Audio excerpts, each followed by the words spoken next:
Deixa o livro de Atos aí, capítulo 9.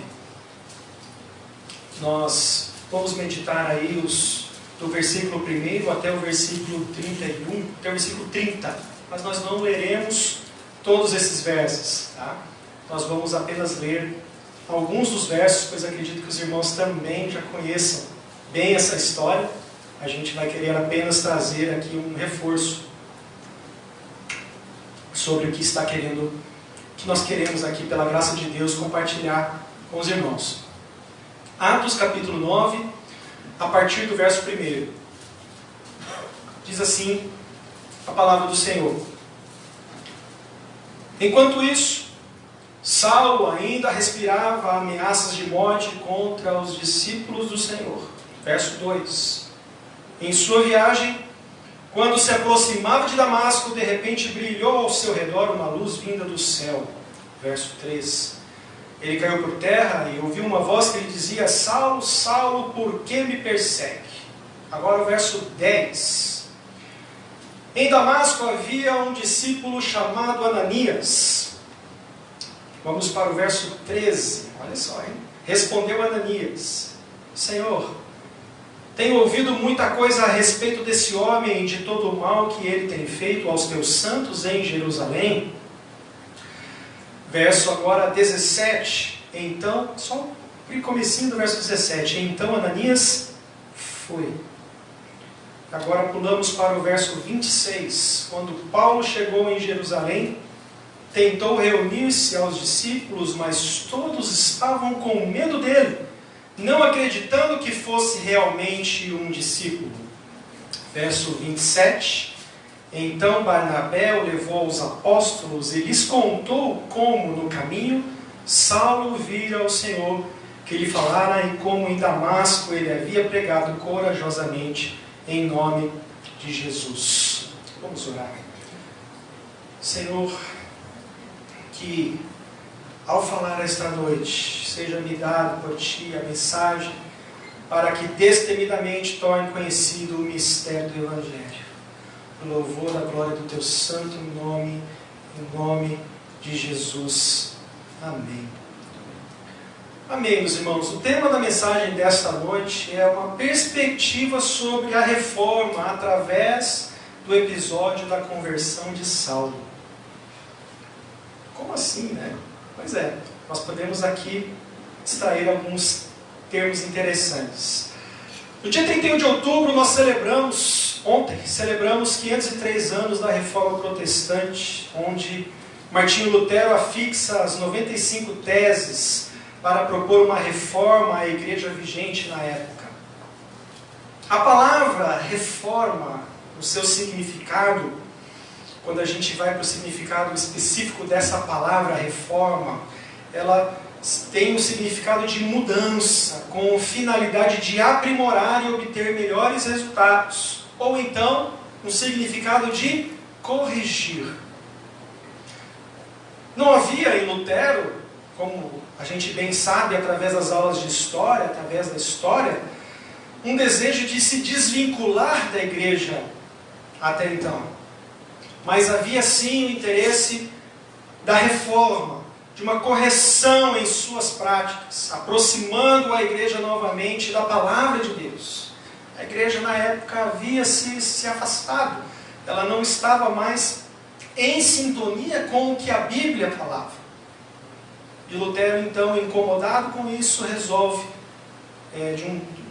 existe todo um contexto preparatório, mas nós vamos focar nessa questão das 95 teses. Ele vai e estipula essas teses propondo a reforma à igreja. E depois, nós vemos pela história os demais reformadores também trazendo ali a sua contribuição para que a igreja novamente viesse a se aproximar da palavra de Deus, a se aproximar do que realmente a palavra de Deus nos ensina, não apenas uma religião. Como a igreja na época não acatou as propostas, de Lutero, então Lutero segue e aí se segue para uma nova identidade religiosa, uma nova igreja, digamos assim, nominalmente falando, institucionalmente falando, que seria a igreja depois a luterana, e por aí vão surgindo outras denominações de ordem, como se chama, protestantes, ou a igreja reformada, certo? Muitos já conhecem aqui a história da reforma, ainda que de repente de uma forma em nível de história, mas aproveitando a oportunidade aqui, meus irmãos, em relembrarmos essa data tão importante, nós vamos fazer um panorama dessa linda história de conversão de Saulo, tornando-se Paulo, né? E extrair desse trecho algumas lições importantes para as nossas vidas como cristãos e correlacionando esse episódio com a reforma protestante, para nos ajudar a entender a importância desse evento, de como ele vem realmente para nos trazer um momento de nos autoavaliarmos como cristãos, como igreja, hoje no Senhor Jesus. Muitos são os ensinamentos sobre a reforma, mas nós vamos focar neste estudo, nessa reflexão, em alguns dos ensinamentos a partir dessa leitura aqui, do capítulo 9 de Atos, do verso 1 até o verso 30. Por isso, nós destacamos intencionalmente, lemos apenas algumas partes, que isso ficará destacado durante esse tempo que nós vamos aqui juntos compartilhar. Através do episódio da conversão de Saulo em Paulo, nós vamos encontrar importantes lições a partir de alguns personagens que nós encontramos nesse trecho. A partir do olhar desse comportamento de algum desses personagens, a gente pode identificar elementos da própria reforma protestante e também suas aplicações para as nossas vidas como cristãos e cristãs nos dias atuais. Nós vamos observar nesta reflexão o próprio Saulo, nosso primeiro personagem.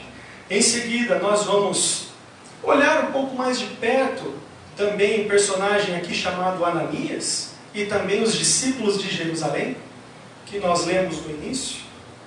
E por fim, nós vamos também falar sobre um outro personagem também bem conhecido, de nome Barnabé, que também está aqui em nosso texto. E nós vamos compará-los com situações que Lutero passou de forma semelhante nesse contexto de reforma. E o quanto esses desafios, embora ele tenha acontecido nos primórdios do surgimento da igreja, aqui com Saulo, depois lá em 1517 com Lutero, como tudo isso que está acontecendo, ele faz sentido para as nossas vidas nos dias de hoje. Da igreja que, embora reformada, está sempre reformando. Vamos então falar do primeiro personagem, Saulo. Saulo, nós notamos aqui que caindo do cavalo, né? Como se diz a expressão. Nós notamos no início do trecho que Saulo, ele respirava ameaças e morte contra os discípulos do Senhor. Então ele nutria um sentimento realmente de querer de alguma forma acabar com esse movimento que estava acontecendo. Então ele pediu cartas, como a gente vai olhando aqui durante o capítulo 9, ele pediu cartas de autorização do sumo sacerdote para que ele pudesse perseguir, prender, quem sabe torturar e até mesmo matar esses que se diziam pertencer a esse Jesus que estavam tanto falando por aí. Segundo o pastor Hernandes Dias Lopes, Paulo tinha um berço religioso de gloriosa e exaltada tradição. Paulo ele era circuncidado ao 8º dia, era da linhagem de Israel, da tribo de Benjamim, hebreu de hebreus, fariseu, foi educado aos pés do mestre Gamaliel, um dos suprassumos aí no que poderia dizer na época de liderança, recebeu a mais refinada educação cultural e religiosa, e ele era adepto à seita, ao movimento dos fariseus. Mas também, Saulo, ainda aqui, estava envolvido no martírio de Estevão, como a gente nota em Atos 8, verso 1. Na primeira grande perseguição aqui dos cristãos, que foi feita pelos judeus, Saulo era um dos seus mais relevantes personagens. Apesar de toda essa educação, religiosa, de todo esse desejo religioso da parte de Saulo, ele ainda assim respirava ameaças de morte contra outras pessoas. Então, esse mesmo homem, um importante homem romano, cidadão romano também, né? Estava a caminho de Damasco para tentar pegar alguns cristãos, para capturá-los, para torturá-los. Sob todo esse contexto de raiva, de ódio, Saulo tem um encontro com Jesus. E ele então literalmente cai do cavalo. Essa queda representa não apenas uma conhecida expressão, como a gente fala, né? Cair do cavalo, né? Estava imaginando uma coisa e era outra, como se fosse um cair em si, né? Uma situação semelhante. Mas aqui, meus irmãos, essa queda de Saulo, ela representava o cair de um homem extremamente dominado pela religiosidade. E a partir desse momento começa então a se levantar alguém cuja vida seria para sempre diferente. Assim complementa o pastor Hernandes Dias Lopes, Saulo, né, foi a maior expressão do judaísmo antes da sua conversão. E também se tornou a maior expressão da igreja cristã após a sua conversão. A partir do exemplo de Saulo, nós encontramos semelhança com o que aconteceu com Lutero. Não querendo ter a pretensão de igualar um com o outro, mas o mesmo Cristo que se revelou a Saulo no caminho para Damasco foi o que se mostrou através das Escrituras para o então monge Lutero. Lutero era um homem também religioso, envolvido com a igreja, era um monge, educado num contexto da igreja. E através do seu estudo na palavra, ele começou a questionar o que estava então sendo feito em nome de Deus. E a partir desses questionamentos surgiram então as 95 teses que foram afixadas nas portas da igreja em Wittenberg, na Alemanha, há 503 anos atrás. E nós podemos dizer, meus irmãos e minhas irmãs, que a vida de Lutero depois dessa atitude também nunca mais foi a mesma. Ele se tornou um dos personagens mais relevantes nesse novo momento que estava sendo vivido pela igreja, ali no século XVI, período da Reforma. O momento que Lutero caiu do cavalo, digamos assim, foi quando ele constatou que a salvação é pela fé. Foi aquele momento que ele caiu do cavalo. Meus irmãos, nós podemos ter as nossas convicções, sermos experimentados, conhecer profundamente os preceitos encontrados na Bíblia. Nós podemos ser educados nas melhores escolas, nós podemos pertencer às linhagens mais nobres, mas se isso não servir para que a gente caia do cavalo, também precisaremos de uma reforma em nossas vidas como cristãos e cristãs. Qual foi o momento na minha vida em que eu caí do cavalo? Em que eu reconheci que isso aqui é verdadeiramente a palavra de Deus. E que a partir desse momento, a minha vida mudou. A minha vida mudou. As minhas convicções mudaram. Como tem sido a minha vida desde então? Vamos partir agora para o segundo personagem, que é Ananias. Saulo estava em Damasco. Ele ficou cego pelo encontro com Jesus. E o Senhor então chama Ananias para ir ao encontro de Saulo, para que ele fizesse a imposição de mãos, orasse por Saulo, e Saulo então pudesse recuperar a sua vista. Contudo, como a gente vê aqui no verso 13, que Ananias conversa com Deus, mas, Senhor, tu sabe quem que é Saulo? Saulo é alguém que respira perseguição, respira ódio, é alguém relevante dentro dos judeus, é alguém que está à frente, ele está com cartas de autorização do sumo sacerdote. Você quer que eu vá para lá, Senhor? Tem certeza? É isso que eu estou te ouvindo mesmo? Será que é isso que eu estou ouvindo? Então a gente vê que Ananias ele reluta num primeiro momento em cumprir com o propósito do Senhor. Mas Deus disse para que ele cumprisse. Nós entraremos nesse detalhe em seguida do motivo. Que Ananias cumprisse o que havia sido ordenado. E então Ananias, como a gente leu aqui, ele foi. E cumpriu com o propósito do Senhor. Orou por Saulo. Sua vista foi recobrada e ele pôde seguir com sua vida. E nós vemos que quando Ananias vai para falar com Saulo, destaca aqui no verso 7, irmão Saulo. Ananias obedeceu, isso aqui é um sinal claro de que Ananias obedeceu inteiramente o que o Senhor havia colocado. Ele relutou. Senhor, mas ele vai. Pode ir, Ananias, eis que vos falo que vá. Ele foi. E já o aceitou como irmão. Contudo, nós vemos no verso 26. O que acontece? Saulo começa a pregar, começa a se destacar ali em Damasco. E ele começa a ser perseguido pelos judeus que ali se encontravam. De perseguidor, vira perseguido. E então, os discípulos ali de Damasco dão um jeito para que Saulo escape de Damasco e dessa perseguição, e ele vai até Jerusalém. E ele chega em Jerusalém e se encontra com os discípulos que lá estavam. E os discípulos, mas como assim? Esse cara até uns dias atrás estava aí nos perseguindo, estava aí. Poxa, olha o que aconteceu com Estevão, olha o que aconteceu na vida dele. Até que houve a intervenção de um outro personagem que nós vamos falar daqui a pouco. Mas os discípulos ali em Jerusalém estavam dispostos a não aceitar Saulo. Esse cara não. Ele não serve para a nossa igreja.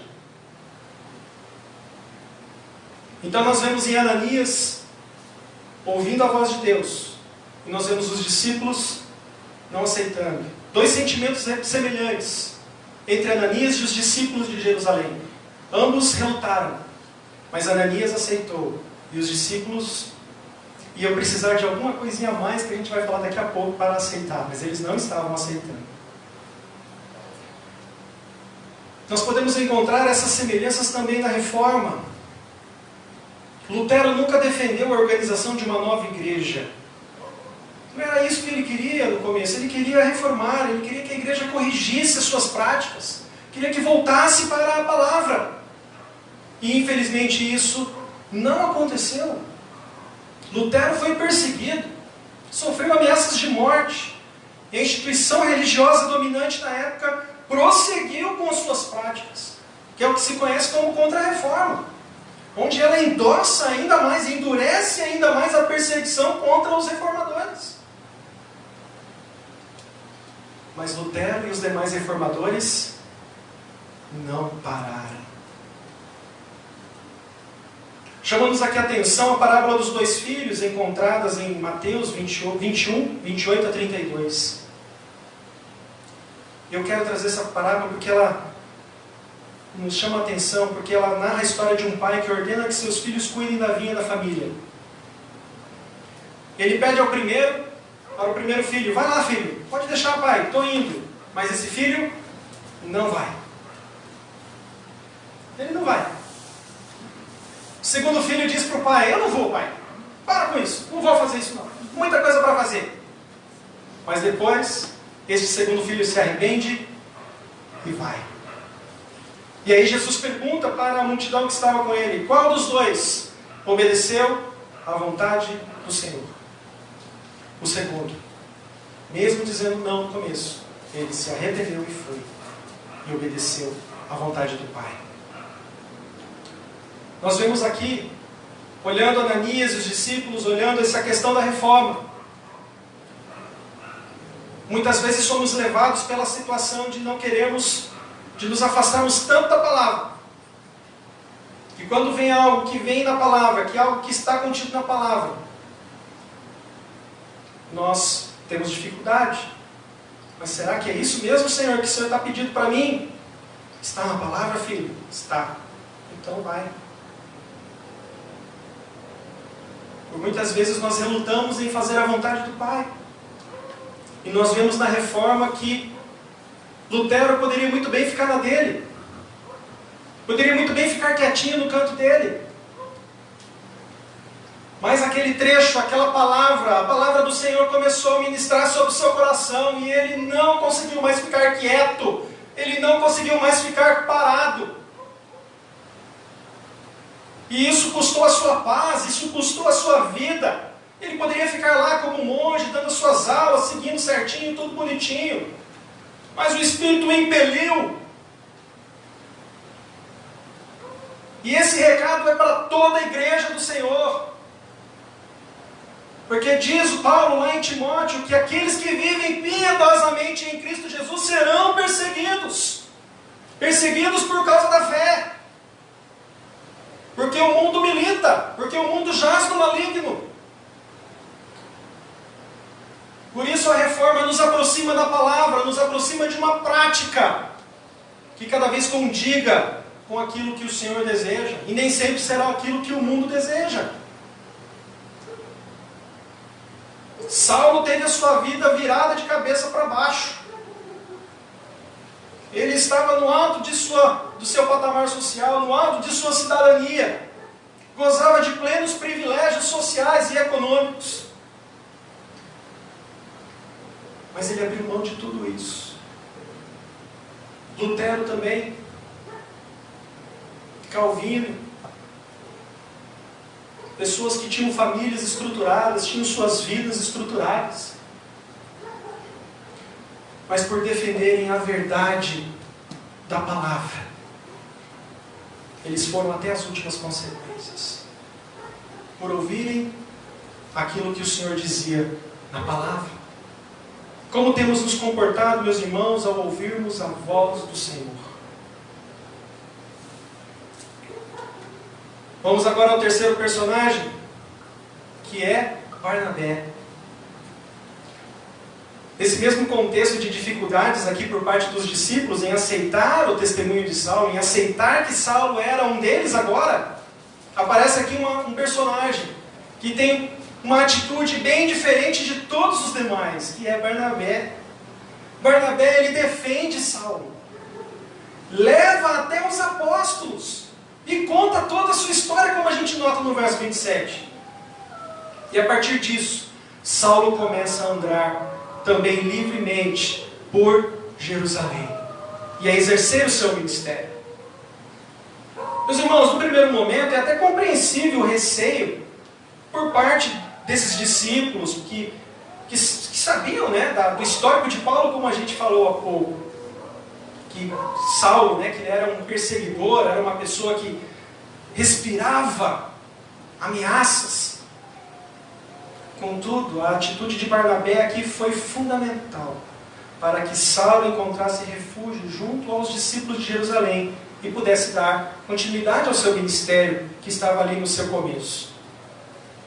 Na palavra de Deus nós encontramos situações semelhantes às pessoas que investem suas vidas em outras pessoas, que no primeiro momento não são tão bem aceitas, não são tão bem recomendadas, mas são pessoas que estão começando sua vida na presença do Senhor. Nós notamos o próprio Saulo, agora Paulo, na carta de Filemão, falando para que Filemão recomendasse a Onésimo. Filemão, aceita ele de volta. Filemão é uma cartinha pequenininha assim, como se fosse uma carta mesmo de Paulo escrevendo para Filemão, pedindo para que ele aceitasse Onésimo novamente. Temos também o episódio de discordância, até mesmo de Paulo com Barnabé, por causa de João Marcos, como a gente olha em Atos capítulo 15. Barnabé queria a companhia de João Marcos na viagem missionária com ele e com Paulo, e Paulo não queria. E os dois então partiram por caminhos diferentes. Mas nós notamos depois que há alguns anos, Paulo chama novamente João Marcos.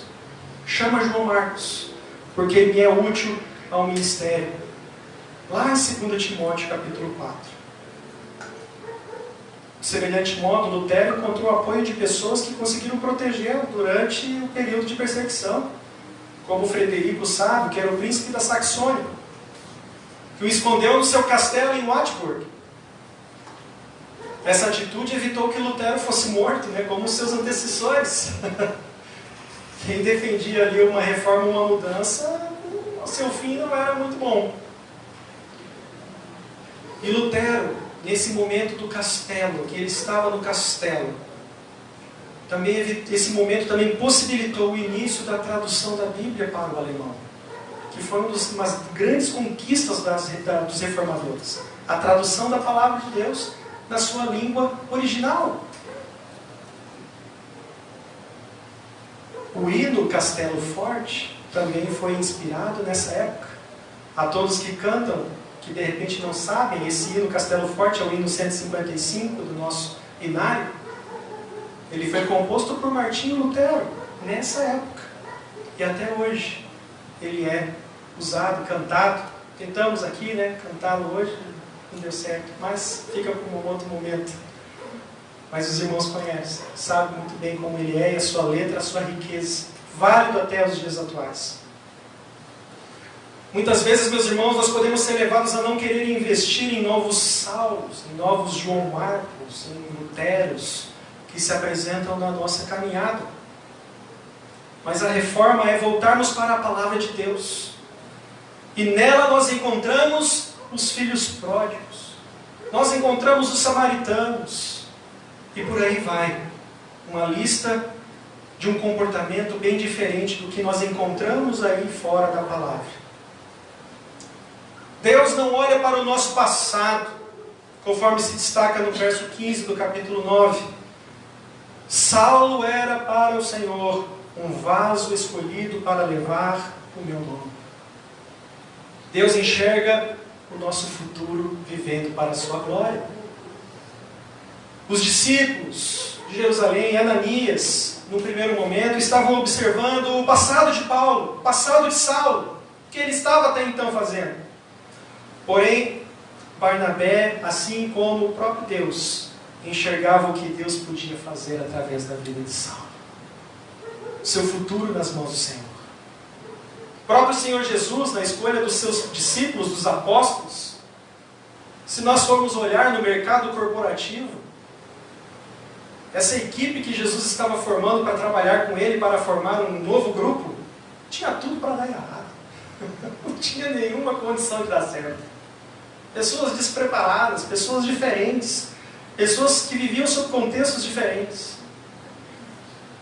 Mas é dessa maneira que Jesus confunde a lógica desse mundo com a lógica do Evangelho. É Deus quem faz a obra, não somos nós. Não é nosso mérito, não é aquilo que nós queremos, mas aquilo que o Senhor faz através de nós. Por isso, as pessoas são diferentes, as pessoas vivem num contexto diferente, as pessoas têm situações diferentes, mas se nós professamos o mesmo Senhor, se nós professamos que a palavra de Deus é a palavra inerrante, é a palavra que ultrapassa a eternidade, nós somos irmãos e juntos caminhamos para a eternidade. Por isso a reforma é importante, porque ela também resgata isso.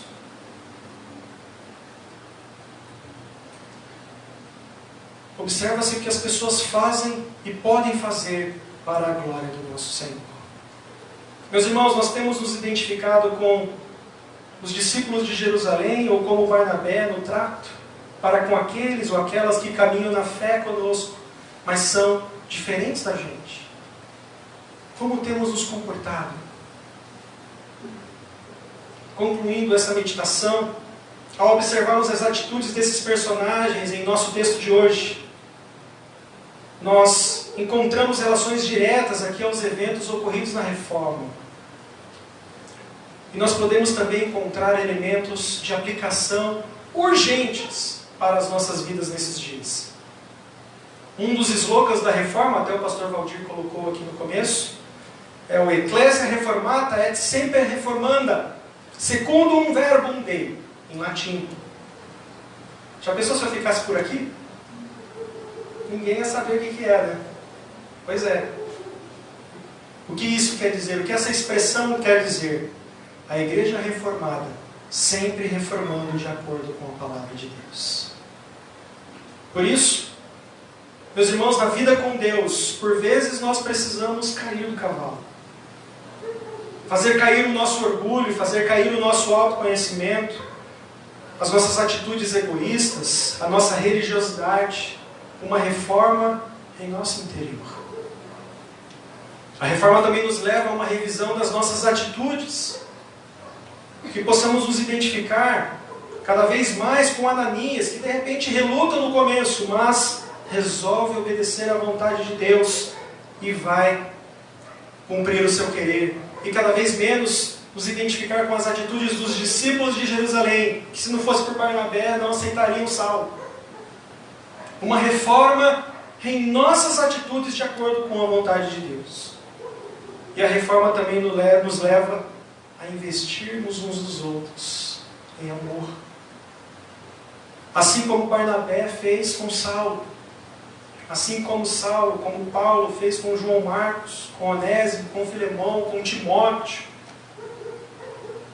Timóteo era muito tímido, falavam.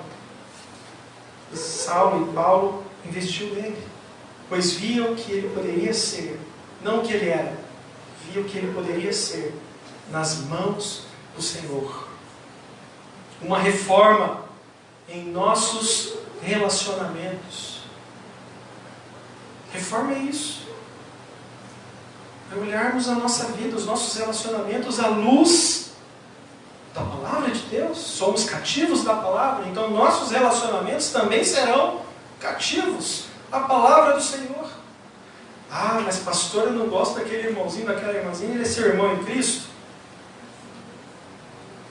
Então olhe para ele e veja o que ele pode ser em Cristo Jesus para a glória de Deus. E vá, sob esta convicção, caminhar junto com ele, caminhar junto com ela, para a glória do nosso Deus.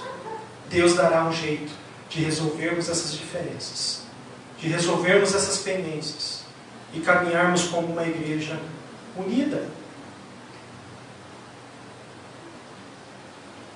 Homens e mulheres acabaram renunciando à própria vida para lutar por uma igreja, e não a questão da instituição, mas para que nós, eu e você, fôssemos seguir Jesus, fôssemos a expressão do amor de Deus pela humanidade aqui na terra. Nesse episódio aqui da conversão de Saulo, nós podemos então entender que ao longo da nossa vida na presença do Senhor, seremos reformados e sempre nos reformando para a glória de Deus. Que o Senhor assim nos ajude. Amém? Nós vamos orar. Em seguida iremos impetrar a bênção. O pessoal do louvor que quiser já pode vir para cá. Nós vamos cantar um hino do Fortalece a Nossa Igreja. Amém? Feche os seus olhos neste momento. Senhor meu Deus, obrigado por Tua Palavra, obrigado por Teus ensinamentos. Obrigado porque até aqui a Tua graça tem sido manifesta sobre as nossas vidas. E obrigado, Senhor, te louvamos pelo privilégio de nós podermos olhar a Sua Palavra, ler a Sua Palavra sem nenhum tipo de impedimento, sem nenhum tipo de obscurecimento. Que nós sejamos a cada dia cativos à Sua Palavra. Que nós possamos olhar que sem Ti nada podemos fazer. De nada adianta todo o nosso conhecimento religioso se o Senhor verdadeiramente não reformar as nossas vidas. Para que às vezes nós caiamos dos nossos cavalos da vida, caiamos em si para com a nossa situação e reconheçamos que o Senhor é o nosso Deus Todo-Poderoso e que a nossa vida está cativa ao Teu querer. Que cumpramos a Tua vontade, os Teus propósitos, mesmo que às vezes aos olhos do mundo tais propósitos possam ser propósitos ilógicos, propósitos que não fazem nenhum sentido, mas que faz sentido para o Senhor na Sua Palavra. Que nós sejamos obedientes e também que nós possamos investir nas pessoas, investir nossas vidas nas pessoas, nos nossos irmãos, não desistirmos dos nossos irmãos, saber que nossos irmãos e irmãs em Cristo são importantes. De repente eles vêm sobre um contexto de várias dificuldades, um contexto